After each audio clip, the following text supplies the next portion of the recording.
Hi friends, காதலுக்கு கண் இல்லைன்னு சொல்லுவாங்க.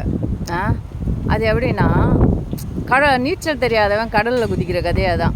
ஸோ அதே மாதிரி நேற்று வரை நீ யாரோ, இன்று முதல் நான் வேறோ, நீ என் உயிர், நீ என் உடல் அப்படியே சொல்லுவாங்க.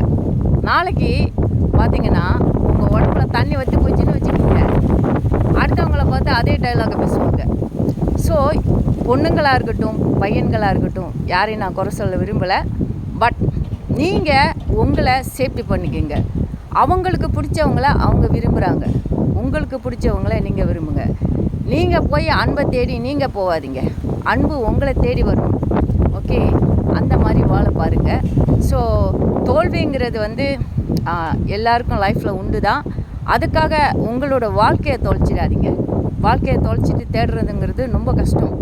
அதனால் அவங்க பிடிச்சவங்களோட போயிட்டாங்களா, அவங்க பார்ட்டி வச்சுக்கிட்டு போடுவாங்க. நீங்கள் உங்களை தைரியப்படுத்திக்கிட்டு நீங்கள் ஸ்ட்ராங்காக வாழ்ந்து காட்டணும். அவங்க முன்னாடி வாழ்ந்து காட்டுங்க. என்னாலேயும் வாழ்ந்து காட்ட முடியும். நீ ஒரு பையனை நல்லா கல்யாணம் பண்ணிட்டு போனியா, எனக்குன்னு ஒருத்தி பொருந்திருப்பா, நான் கல்யாணம் பண்ணி காட்டுறேன். நீ ஐயோ இவன் கூட வாழ முடியலையேன்னு நீ நினைக்கணும்.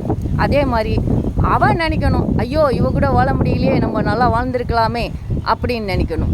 ஸோ ஒருத்தருக்கு ஒருத்தர் யூகோ இல்லாமல் ஒருத்தருக்கு ஒருத்தர் விட்டு கொடுத்து போங்க, வாழ்க்கை நல்லா இருக்கும்.